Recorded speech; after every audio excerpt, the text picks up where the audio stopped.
All right. Hello to anyone who would suffer and listen to this. But today we're debuting a new podcast on Waiting for Next Year. My dog promptly ruined it, which is delightful for any live read. But that's the nature of the nighttime blogger and podcaster.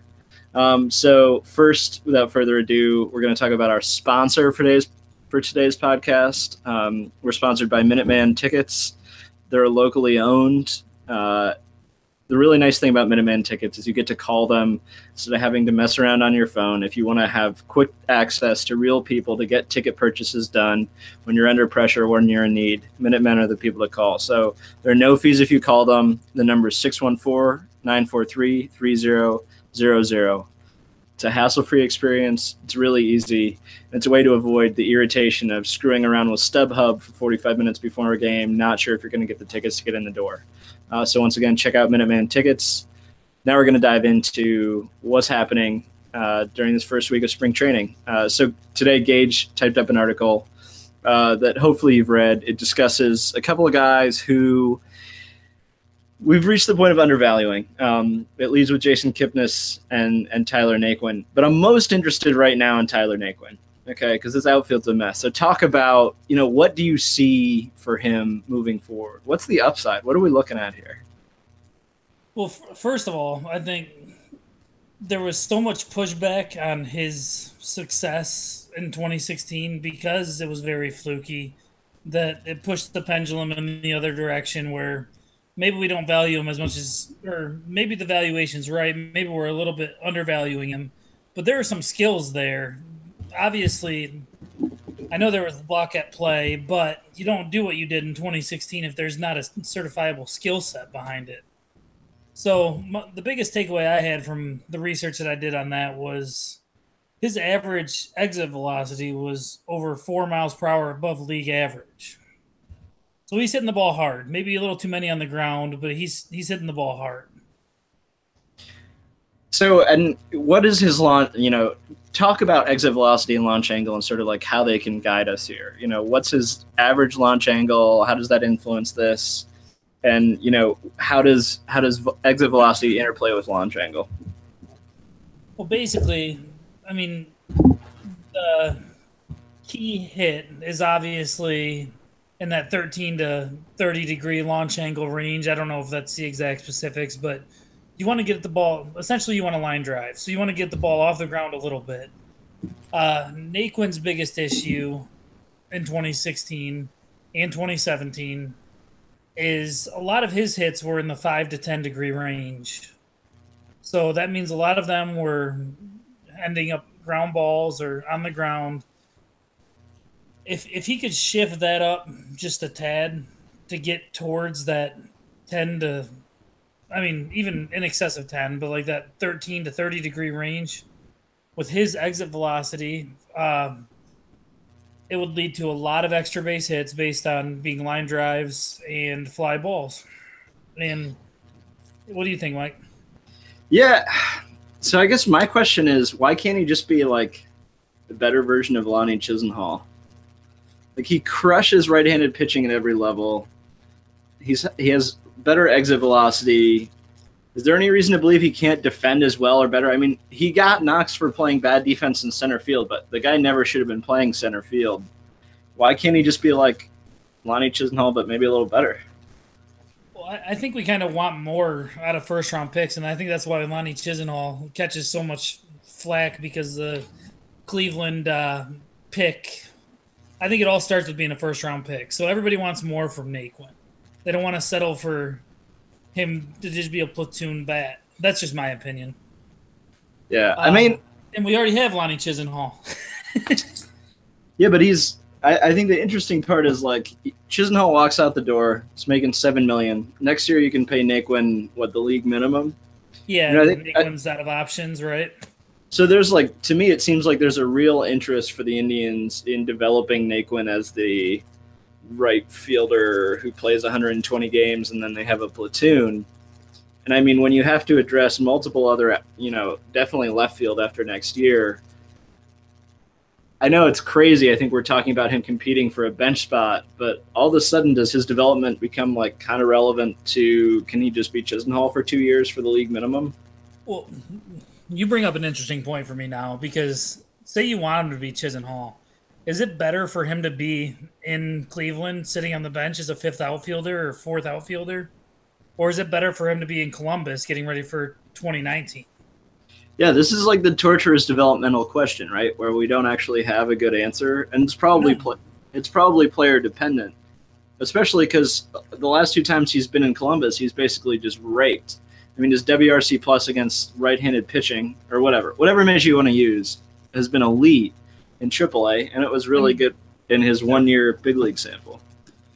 Yeah, what is it, 140 pretty much every year in AAA? His total weighted runs created plus? So unless they have defensive adjustments they want to make, like, isn't it sort of now's the time? And let's say we're still fitting into that Naquin is Chisenhall idea. Does it make more sense to keep an Upton then rather than two of the same player, or not same player, but you get where I'm going with it? Does it make more sense to keep that right-handed bat and I think they need to keep Upton anyway because I think he can slot right into that Austin Jackson role, but I like Naquin a lot. I just don't know how much it makes sense, even with the depleted outfield right now, for him to be out there or on the roster on opening day. Yeah, I mean, I definitely agree, and I think it all depends on Brantley, right? I just think, but I think something you mentioned and we've talked about a lot is the opening day. I think for the Naquin decision isn't a huge issue because he has one option left, correct? Right, yeah. And I think, too, you have this sort of opportunity where I just don't buy into both Chisenhall and Brantley playing more than 100 games apiece because they just haven't for the past 3 years. Well, let me stop you on the Chisenhall thing. I mean, I know he had a nagging injury last year, but was he hurt at all? Other than he's had a ton of minor injuries, right? Yeah. Maybe 2017 was more major than anybody let on. Who knows with Indians injury? Anyway, Chisenhall's played. I mean, I know he missed the beginning of. He's just had a ton of minor injuries. It seems like. So I don't know what to expect on that front. Okay, I'll give you Chisenhall. But I'll set an over/under here. Over/under 80 games for Michael Brantley. Like, how hard are you pressing the over or the under on 80 games for Michael Brantley?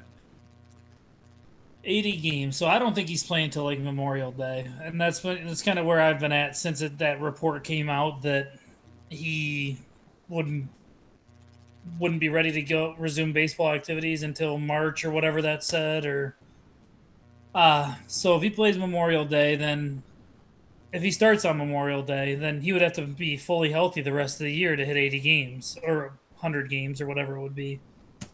So I think you said this pretty well. So I would back off betting on that. I'm going to take the cop out. I would say under if I had to, but where are you at on that? Yeah, I mean, I think I expect him to play. If I was to create a range that I was confident he would fall in, I would say it was like 65 to 95. Yes. Yep, 70 to 90. So that's sort of like where I'd expect. So I think, I don't know, it just seems like between that and getting Chiz rest in his role, I just think it's so easy to get Naquin 60 games. And also I just think Naquin could look like a real badass defensively in left field because A, it's pretty easy to defend in Cleveland. B, he has that he has a good arm. I mean, I think it's something that was wildly overrated as a prospect because we were just like looking for plus tools to make him interesting. It's not Zimmer's arm. No.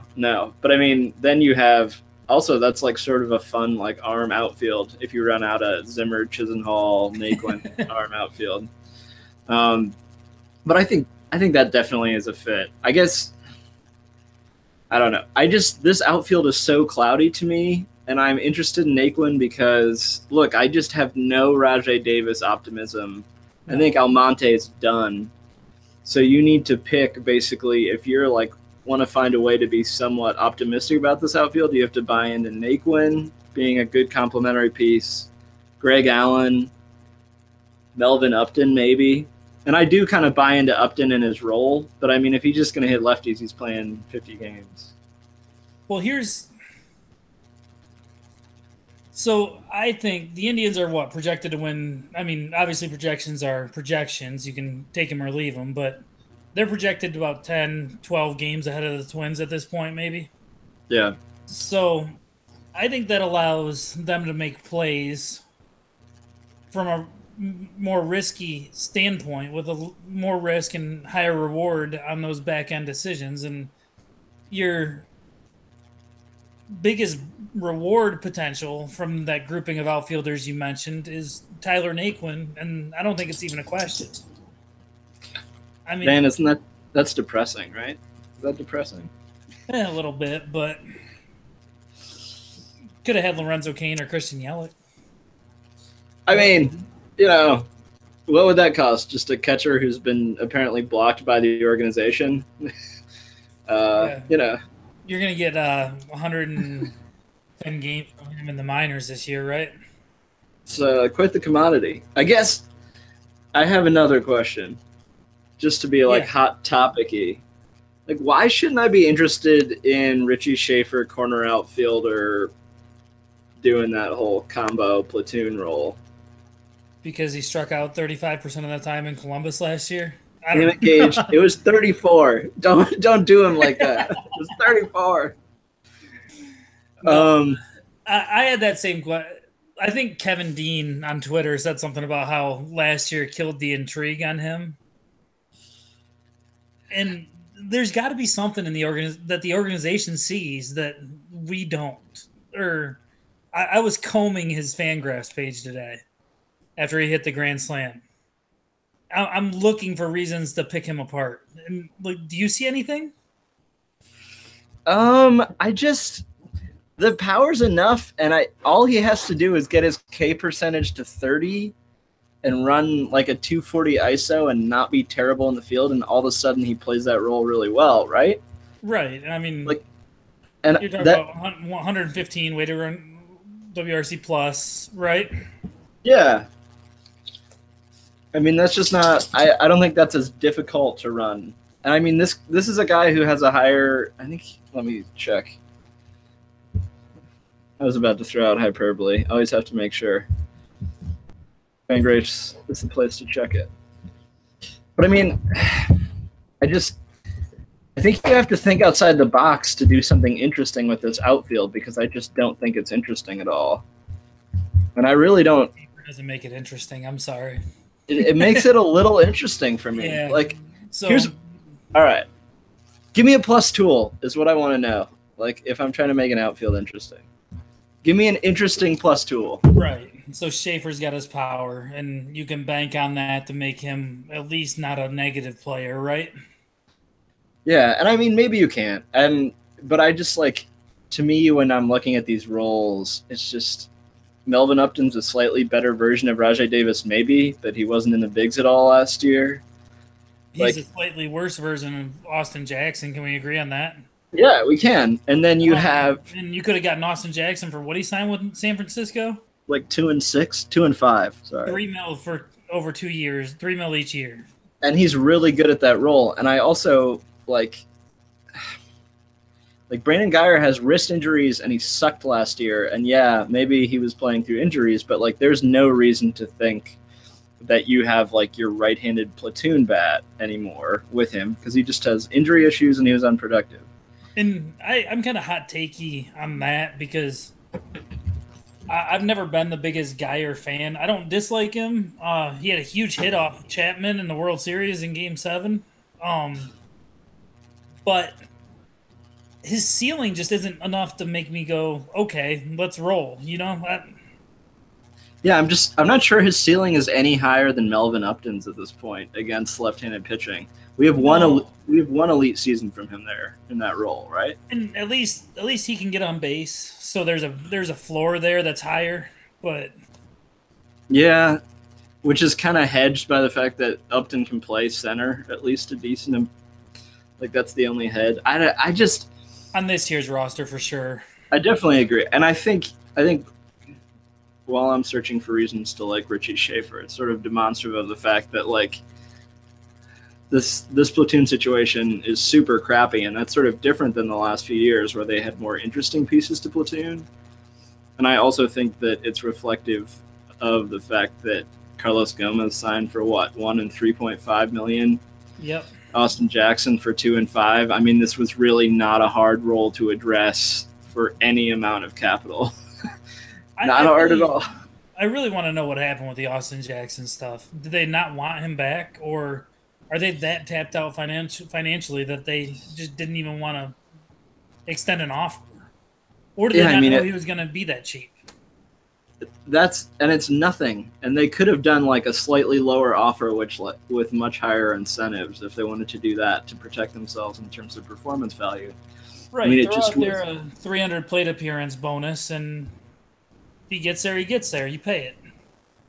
Yeah, I think the more I look at the outfield, and like one of our friends, Adam Burke, keeps trying to talk me into how that it's like sort of safe because you have Chisnall who's hitting some fly balls, which is quasi interesting. You have Zimmer, whose defense might carry him to 2 WAR easily. You have Michael Brantley, who, like, when healthy, has been quasi productive, which is certainly true. But I think it's really easy to find holes. I mean, Chisenhall has never sustained any skill at the big league level. First, he's a good defender in right, then he's not. First, he's like a good hitter for average, then he's not. Then he has a fly ball percentage spike. Then I just don't know what to buy into with his skill set. Well, you always tell me you look for one identifiable area to buy into something. Yeah. I mean, I don't know the exact figures, but I remember looking at him last year. Chisenhall got a lot better in a lot of the plate discipline areas last year. So I don't know if that's fluky or if I don't know if that's something he just his 7th or 8th, whatever year it is in the bigs, something clicked for him. I don't know. Yeah, I mean, that's the big question too. Like, that's the thing that bothers me is like he seems to get a lot better at a skill like every year, and some other skill fades. Like his DRS and defensive measures in right field were pretty mediocre last year. After that, like carrying the year before. Come on, correct me. Let's go on this. I'm a Chiz hater. I'm just saying those are noise. Screw the defensive stats most of the time. I mean, there are times like. I would say this, though. I would have been the guy saying Chiz is just meh defensively when he was the, 13 or 14 defensive run saves. I don't know how many it was, but in his good years, I think he's just an average right fielder with a cannon for an arm. And I think that's, like, part of my point is, like, I think like people really bought into him as this like elite defender when he posts this first major DRS season. It's like he's an average defender. He's made some cool adjustments. I'm ready to see him happen, but I'm not optimistic about him doing more than his normal like 1 to 1.5 WAR. Anyway, okay, hang on. If Chiz gets 100 games this year, you don't think he can put out 2 WAR? I mean, I'm sure he can, but I'm not going to bet on him putting out more than like 1 to 1.5 because he's never done that. His highest career season is like 1.9, and he BABIP'd like 350 to get to 1.9 WAR. Okay, so 1.5 WAR, 100 games. I would take that bet. Take that? If he hits a 100 game plateau, I would bet he gets to 1.5 WAR. I mean, I think you'd have to take the over because I think he can do to 1.1 to 1.5. Okay, let me rephrase. I would take the 2 WAR at 110 games. Give me 10 more games. Okay. All right, I'll give it to you. He's banged up on ankle injury and ends up in a wheelchair in September. All right, here's the next one. I saw you tweet about this, and you said that you think like one of the highest maybe variance players on this team is Bradley Zimmer. Yeah. And I super agree, and I think this is something that's sort of like under discussed. Like, why do you think that? Let's talk about it. Well, first of all, he's not the defense that you're going to get what you're going to get in center field. He's a plus defender. Maybe He'll make some great highlight plays. He's not going to be the best defender in center field in the league, but he's going to make some highlight diving catches and throw some guys out at the plate. So you know what's coming there.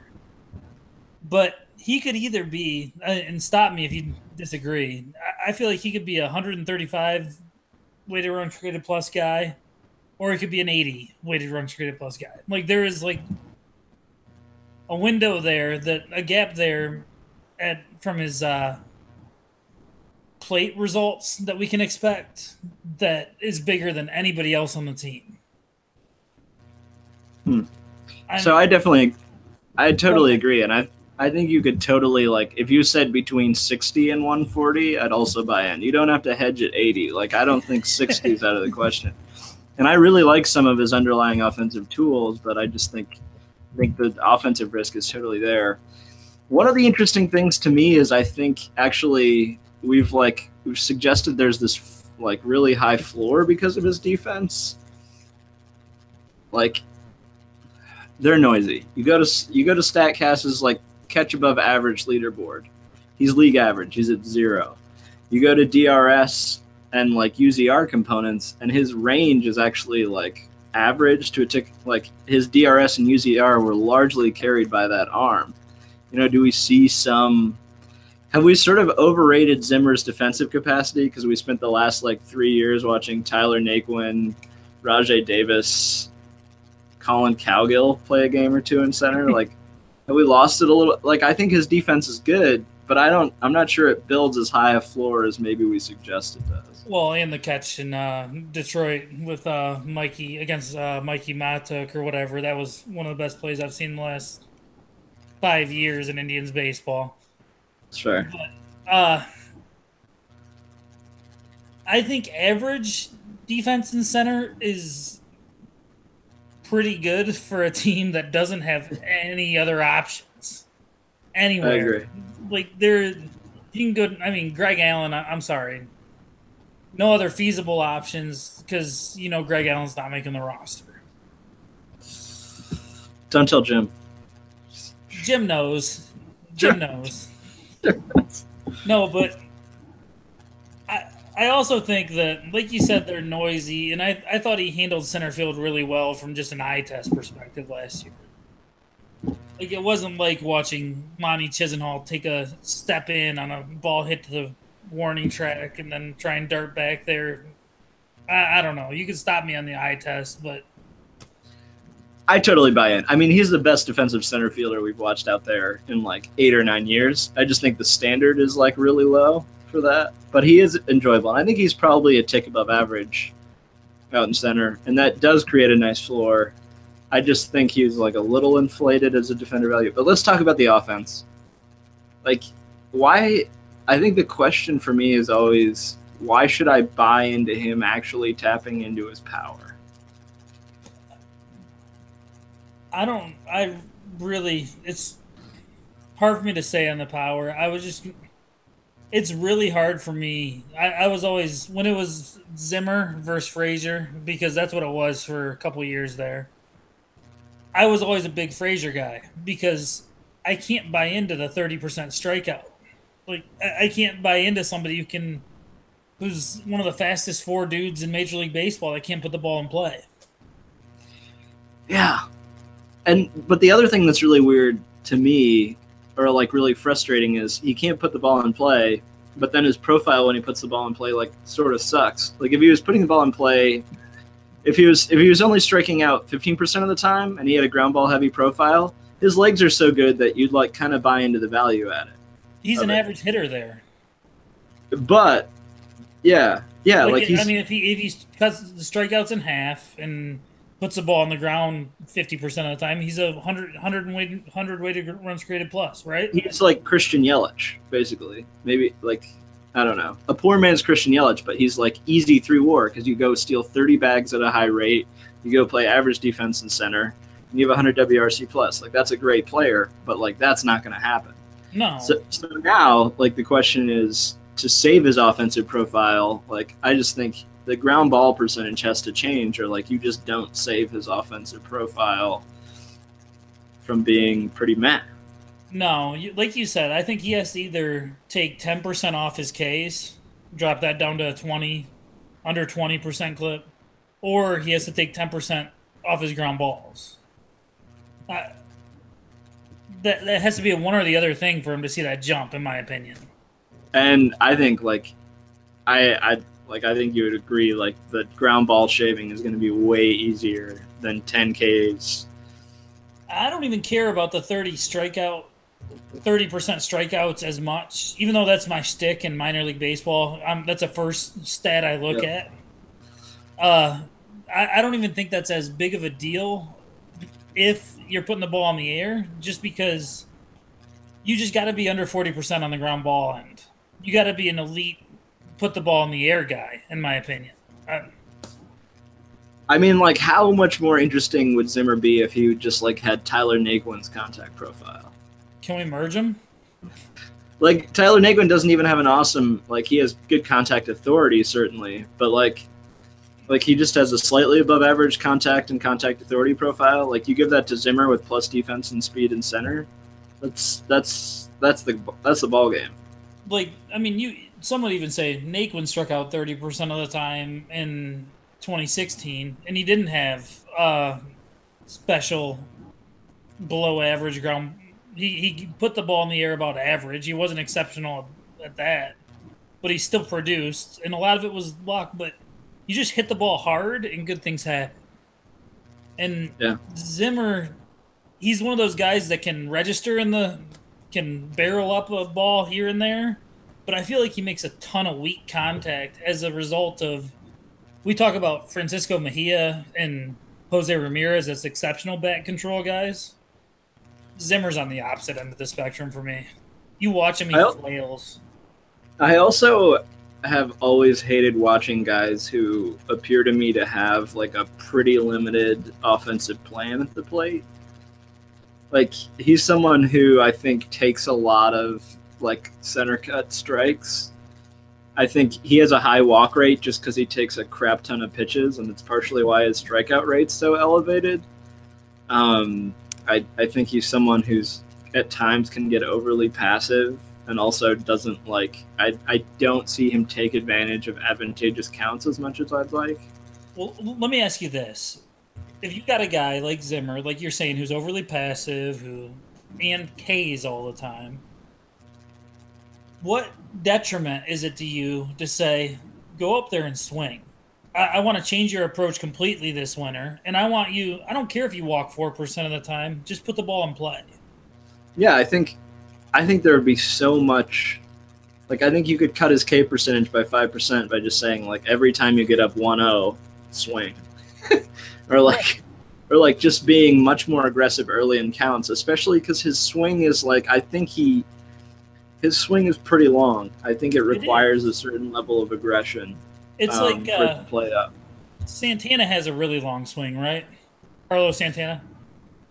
Yeah, that's what everybody says. I'm just going off eye test again here. Yeah, I think you're right, though. But he has an elite eye to go with it, and he doesn't take strikes, or like he doesn't take many strikes. He fouls off difficult to hit strikes really well, and that's what I'm gonna miss that this year. But anyway, Zimmer's eye just doesn't seem to match up with it. Like you said, it just seems overly passive. Like he's committed to taking these pitches before they even happen or something. Yeah, I don't know. I keep looking to see like why I should buy him making a major leap forward, and I don't see it yet. And I think he could be really good. I think he has a massive ceiling, but I think we're in one of those zones now where like it's an increasingly low probability that he like buries his ceiling creating flaws. You want to know why you should buy it? Here's what because he is one slight adjustment away from being that 3-WAR guy. Okay. He is like you said, if he cuts that K percentage by 5% with average to slightly above average defense and swiping 30 bags, he's probably a 3-WAR guy at 105 weighted runs created plus, right? Yeah. So, or if he just has an exceptional year getting the ball off the ground a little bit better, 5% more of the time. I just feel like he's so close to either end. That's why the variable is there, because as I speak about this, I feel like it could just as easy happen the other way, where he strikes out a few more times and hits a few more balls on the ground. his swinging strike percentage is just so high. It is. What was it exactly? Like 15? 14%. League average is 10.5%. So Mike Napoli, hi. Yeah. Yeah. I also worry too. I think pitchers just figured out a way to like pitch him in, and he just never extends on baseballs enough to really hit them with contact authority. No, and that's that long swing too. You can't get to the balls on the inside of the plate with that long swing. Yeah, I don't know. It just seems like if the Indians have like Matt Crotaro or who's their hitting coach, Ty Van Berkeley. Yeah. If those guys, I mean, obviously they know it a lot better than I would ever know it, and they're talking to these guys, but they got to do something to get him to shorten that up with his wheels and his profile on the K end. Damn it, I'm really depressed now. I'm like really depressed about this outfield. If you shorten Zimmer's swing up, does that take away from his ceiling as the power guy that he was in Columbus for a while? Yeah, probably, but like you have to, like I don't know. I just don't think there's a great case that like he's gonna tap into that power. I mean, he's a really muscular guy. I don't think shortening, like, you may diminish some power upside, but it's just so much. God, he's frustrating. I don't know how you like. I don't know what technical adjustments you can make that can really like diminish his K percentage this much. I mean, the good thing, which I was wrong about, but not the good thing. His O swing percentage is low, below league average. You know, he doesn't chase a ton. His zone swing percentage is above league average. So he actually has better pitch recognition than I gave him credit for earlier. Better eye than what I was rambling about, I guess. But the reality is, I mean, he just swings and misses way too much. And I think until he figures out a way to at least just like flip balls on the inner half, or do something with balls on the inner half to make it so that he can't just be pounded in there all the time. It's not really sure how he can like make that like leap to 100, 110 WRC plus. Are we putting too much stock into his short season last year? Maybe, but I think we always knew. Like, isn't this partially just bearing out the issues we always saw? Like you said, to me, the first clearance step I look at with every offensive prospect is K percentage, and then I look at age and level. And this is a guy who had K percentage problems throughout his minor league career, where he was a college bat and often like average age for the level. He wasn't young. To give you the thought that he would sort of adapt. Like, this is a guy who's average age for every level, or maybe a tick under, who always had K percentage problems, and like they're still here. And you never saw that Bobby Bradley jump. Bobby Bradley 2017 jump. How sexy is that? I think like one of the really fun parts of like this off season in spring has been like looking back and realizing what a freak leap Bobby Bradley has made. He's kind of a moniker for what the farm system is, because I think the Indians farm is kind of underrated as a whole. I think so too. I think there are some guys like Chang and Bradley that can really be impact major league players, maybe. And for being a contender in year 3 of going into year 3 of World Series contention, that's pretty good. Yeah, I think the crazy thing too is, or one of the, like, there's maybe like a 1-year glut, right? Like there might be this like 1-year gap, but the Indians also just made huge investments in the international market and brought in a ton of upside. And then this year with Santana and Shaw leaving, you have a significant amount of comp picks. So you have like 4 of the first like top 80.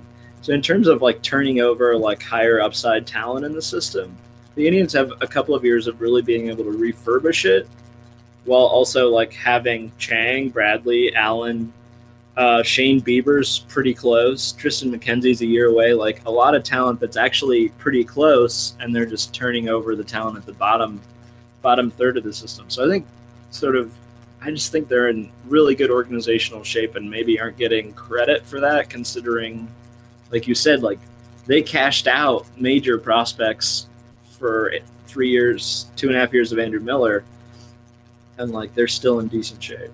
I mean, we even ditched a couple fringe guys like Pannone for Joe Smith, and I mean, I would call him a fringe guy still, but he's got a chance. He's one of those boomer bust fringe guys, probably. I think I love him as a floor loogie. He's like one of the smartest dudes I ever talked to. I love that dude. So I wanted to ask you because, admittedly, I love looking at pitching stuff at the major league level, but it's really hard for me personally to follow it at the minor league level. I'm way more into following the hitting metrics in the minors. And yeah, what are the Indians' relief outlooks down there? Do you have any idea? I'm not well versed in it. I'm like really low on a lot of dudes that people. I think Sean Moramondo should have been converted to a relief prospect like 4 years ago. But I think one of the things with Moramondo, what overarching skill would have made him a good reliever? I think he's just a loogie, right? Okay. Like he gets a decent amount of ground balls, and I think his stuff plays up against lefties. I think they screwed around with him in the rotation for a long time because they didn't really have a lot of rotation prospects. Sometimes his velocity plays up. I think the most interesting, I hope they don't do the same thing with Merriweather. I think Merriweather just makes a ton of sense in the bullpen. He has a really good fastball that plays up velo-wise, and he's a couple of like average secondary offerings that look a lot better if you can just use one of them or two of them at the big league level. But I think he's like a legit back-end upside guy who I'd really like to see them transition to like that role now instead of next year when they give up on him as a starter. And we all want to know about the home runs too. And you wrote an article about Cody Anderson. So talk a little bit about what you think he can add if he could make the jump to the pen. Yeah,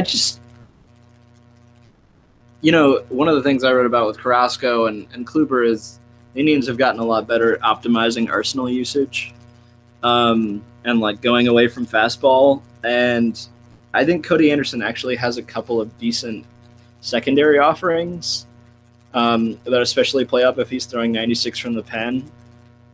He's someone who's shown an ability to like play up his velocity when he's in the pen. If you're sitting 95, 96, I think his changeup is a real like average to above average pitch. Obviously, that only hurts lefties, and you have to like see if his slider can be average. But I think like those are all the components to being a better Dan Otero, which is like a 7th, 8th inning guy. I would almost compare him to Zach McAllister with a decent second pitch. Yeah, God, I wish McAllister could have figured that curveball out ever. There are times when I've thought he's had it in the past couple years, and then the next outing, it's just a disaster. Yeah, he goes month to month with the curveball. I don't know what it is, and I don't know. Like his back end of 2016 was incredible. I was hyped on McAllister. I think he's going to be like one of those dudes that we're always sort of disappointed that he's just like an average middle reliever. Like, it's just sort of heartbreaking because his stuff is better than that, and it can be better than that. But his command fluctuates all the time. His curveball fluctuates. It's just so frustrating. Who do we get him for from New York? Austin Kearns? Yeah, I mean, we're in the money on him. We're in the money. Oh, yeah. We were in the money when he made 3 big league starts. But I don't know. This team has to make an outfield trade, right? Right. That's why I was so high on Yelich.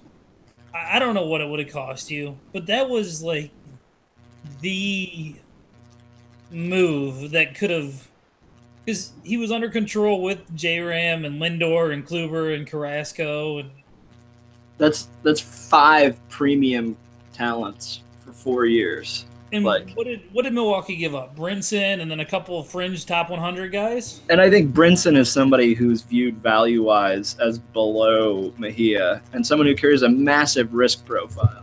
Exactly. So I really think that could have went. You could have done that with Mejia because we know Milwaukee likes him.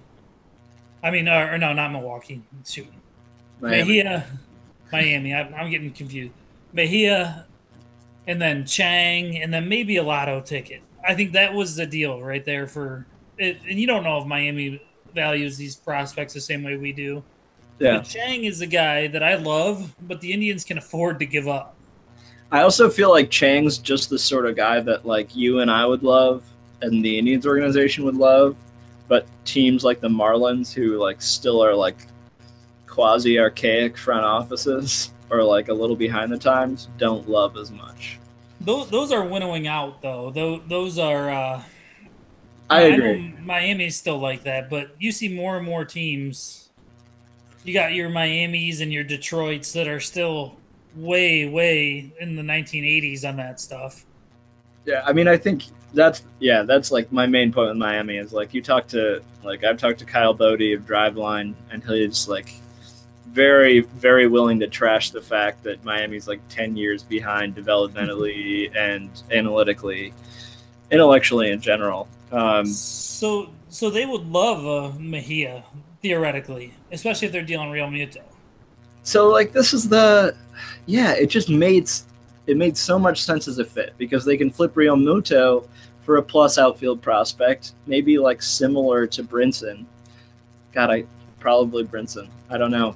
But I mean, it just made so much sense as a trade partner fit. And I think for the Indians, they are really nervous about whether he can stick a catcher. And all of a sudden it is really hard to find a positional fit. He's not DHing, he's not playing first. Can he play third? Probably not. It's really difficult to pick up. I mean, he's young, but it's really difficult. He has a cannon of an arm. I would say field? He playing right field? I would have bet on anybody. If anybody's picking up third base from the catcher position, I would have bet on Santana. That guy puts his work in. Yeah. He's got an arm, and he's not bad with a glove. We saw it at first base. So he couldn't pick it up. So what does that spell for Mejia? I mean, the positive is you have a guy who's like 22, super athletic, and has an arm. But I just think the reality is that Mejia is like a weird fit on this team, especially since I think Francona is incredibly loyal to the Roberto Perez Yan Gomes tandem. I mean, I just think that's I think if there's a time to add Mejia and like work him into the big leagues, you can play him 80 games, hit him against right-handed pitching, which both Perez and Gomes suck at, and he gets to learn from. You keep Perez, who's a great framer, game caller, thrower, who's just the perfect guy to work with Mejia over the next couple of years and turn him into an elite big league catcher.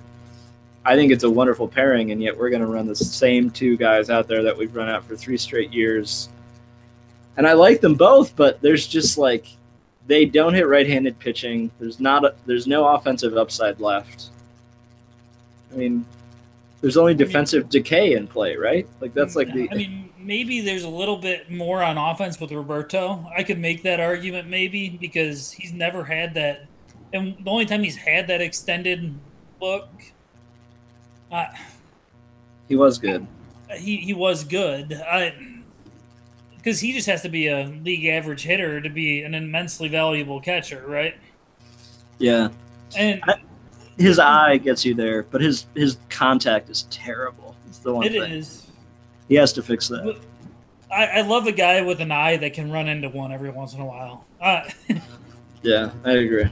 And Gomes, I just thought there was the perfect trade fit out there with Washington, but I don't, like you said, I don't think the front office could sell Tito on selling Gomes for a couple lotto ticket prospects because that's all you're going to get for him.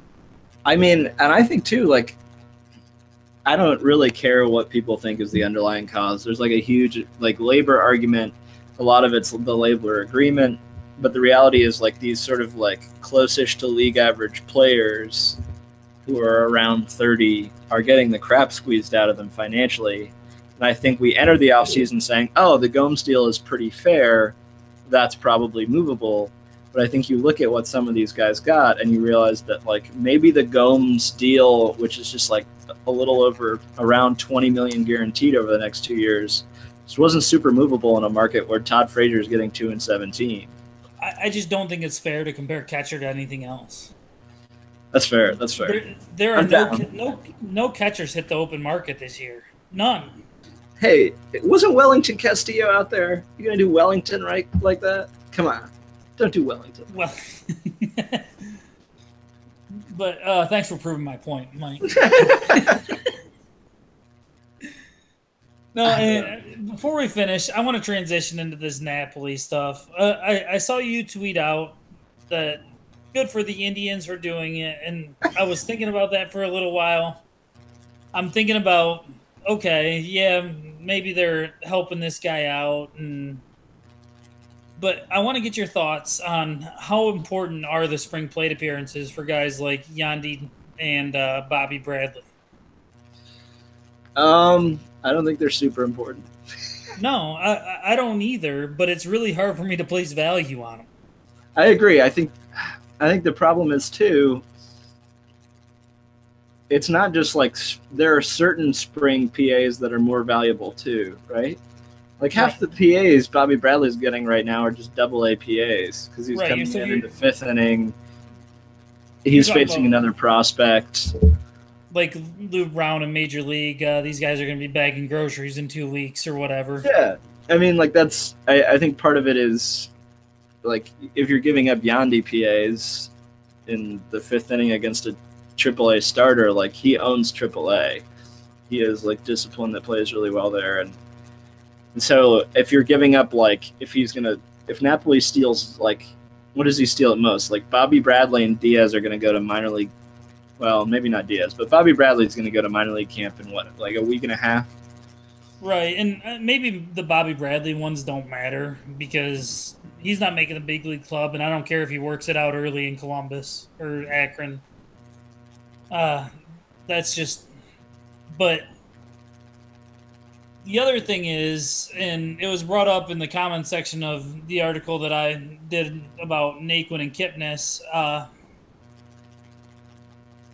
you also kind of worry about where this is coming from. Like, is however marginal the cost of these plate appearances they're losing, is it worth it to quell or to cater to Francona on this? Because you know that's where this came from. I mean, Antonetti's not out there saying, let's give this guy some plate appearances so he can play for another team. Yeah, I mean, I don't know. Like, one of the really interesting things was there's a comment. I think it was probably Steve. He's always pretty grumpy in the comment. I love Steve. He makes the best points and he sharpens me up. But he was noting, like, what's $500,000 in a minor league deal to Matt Belisle as, like, sort of the profit of being this really favorable organization where, like, and this isn't the first time with Napoli, like, the Indians at the end of the season when Napoli was sucking, they had the division sewn up, gave him, like, 4 extra PAs that he didn't really need on the season's final day, so he'd hit, like, $100,000 performance bonus. They just do these little things that I think create a lot of, like, player respect, and, like, maybe there is some value in, like, the guys you get as flyers in spring training. I think they're – I mean, I don't think they've necessarily had it this year, but I think, like, for instance, Austin Jackson last year coming in as a flyer, like, he was a guy that was a really high-quality flyer, minor league guy, that I think maybe if you do this sort of stuff for Napoli and it gives you a 15% chance higher of, like, getting some of these, like, vets to do minor league invite flyers, that's a huge value. So I don't know. I agree. I don't know how to value the at-bats. I don't buy into the bullshit leadership thing. This team won 102 games last year. They don't need Mike Napoli to get them to work, okay? That's the dumbest shit. I hate that. They don't need him in the clubhouse. They lost a weird series to the Yankees. He sucked in the playoffs last year. The year before. He sucked in general last year. The Indians have leaders, and I think it undermines the team to suggest that, like, They need Mike Napoli to get them to work. Like, well, and you brought up a fair point, because I hadn't really considered the aspect of how the fringe benefits with other players of doing little things like this. And I would admit that I hadn't considered that. But if Jason Giambi hadn't manned this team for half a season in 2013, I wouldn't have any concern about this. There is some part of me that thinks Francona might just try and pull a fast one and get Mike Napoli on his 25-man. yeah, there is the like I commented because I had spoken to like one or two people in the Indians org who were like, yeah, this is a total just like favor to Nap. But I was like, yeah, like we'll see what that's like when he runs into 3 dingers, because like that's gonna happen. Like he's gonna hit a couple big bombs in Arizona because that's like what he does. He's physically like probably healthy right now, and that's where it gets dicey. But they're smart enough. Like Francona does stuff and keeps dudes around. Currently, the guy I'm most worried about, I think we're going to see a lot of Rob Refsnyder this year. Like, no joke. Daniel Robertson of 2018. Yeah, I think that's, like, really possible. Napoli, like, he was so bad last year, and I think I'm just not scared. And I think the Indians know they can't, like, you can't keep Eddie and Nap on the same team. Like, that's impossible. They both can't play first base anymore. Like Eddie's going to play first base like 20 times this year, and it's going to be atrocious because it was bad last year, and it's not getting better. And also, he looks pretty portly this spring, even for him. Okay, well, hopefully that portly leads to 50 bombs instead of 40. That's fine with me. I don't care how portly the dude is. We saw David Ortiz being effective when he was. Yeah, I'm not worried about the offense. I'm just saying I don't want either of those dudes playing defense ever again. No, and that's the thing. Like, I don't think Eddie has to play defense ever. He will. Like you said, he will play 20 games, but you can work it out so that you got Yandy playing over there or something, somebody who's mobile. And one last thing before we end up wrapping this up, but is there a way, like Yonder, this has been my big thing, he can't hit lefties, and neither can, Kipnis has been really fleeting in that area. I don't buy him hitting lefties this year. Yeah. So is Yandy the answer there? Yeah, so like Yandy's kind of the dream, right? Like he's such a good util guy. Like teaching him first base is going to be stupid easy. He's really tall, which makes first base a lot easier as a starting point. He can play third fine, maybe above average, despite what Francona says when he's trying to come up with a reason to send him down to AAA. I mean, it just makes so sense because you can hide Alonso for 30 games. You can give Kip some break using, like, Diaz, flipping Ramirez over. You can give Ramirez breaks using Diaz. It's really easy to get Diaz, like, 80 to 100 games, and 60 of those starts against left-handed pitching, which he's going to rake against. That's so easy. That makes so much sense. It's not going to happen. Yeah, and I don't care about hiding Yonder or Kip against lefties all the time. They can face them sometimes. They're still, even though they don't hit them as well, they can still run into one and turn it. I just worry about, and I've never been the guy who worries about platoons that much, like versus lefties that much, because you only see them so often. But I just kind of worry this year because they are left-handed heavier than ever this year. And I think too, it's interesting also having a guy you're willing to flex in mid-game in high leverage scenarios, because I think as the game becomes more and more specialized, like it used to be maybe you're like a lot of teams carry only one lefty. Now you usually have like a lefty who can throw a full inning and then a lefty who's just a loogie. Like I think having a counter who's positionally versatile and can fix problems with like 3 or 4 different players is really good. And I just think Diaz can be that guy. Like Eric Gonzalez cannot be that guy. Giovanni Urshela will never be that guy. But Eric Gonzalez could be maybe like if he reaches full potential at some point, but not in 2018. And I don't know. I'm like so low on some of these guys that we've talked about forever as prospects. Like Gonzalez and Urshela, we've talked about forever because I think they came when we were overlooking other dudes, when the system was somewhat thin. Like, Giovanni Urshela is not a big league baseball player. Like, I love his glove. It's fantastic. But you cannot keep a guy who can play third and maybe second really well defensively and has zero offensive upside. Like, you can bat him in the last out of the Game 7 of the World Series. Well, yeah. I mean, that was a tactically brilliant move. But I agree, though. Are we gonna look back on that differently? Like, I feel like Indians fans don't get that pissed at Tito about that and act like that was like some sort of like nerdy people like us do. But I just feel like if the Indians don't win a World Series in the next 2 or 3 years, in like 15 years, we're gonna look back and be like, holy shit.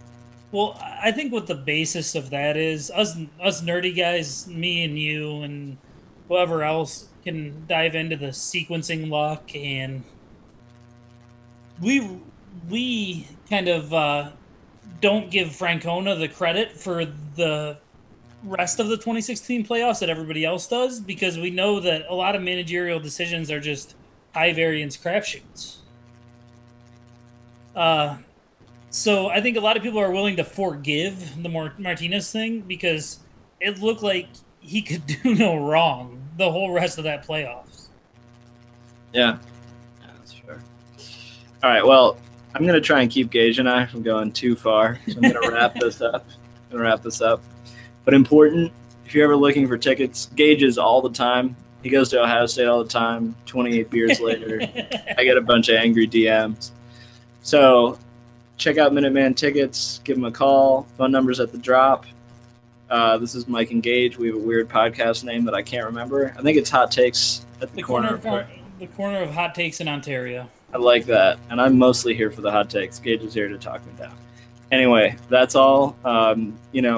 Give us some feedback, what you'd like to hear more of, what you wouldn't want to hear, all that stuff. Have a good night. Yeah, Minuteman Tickets, 614-943-3000. Bingo.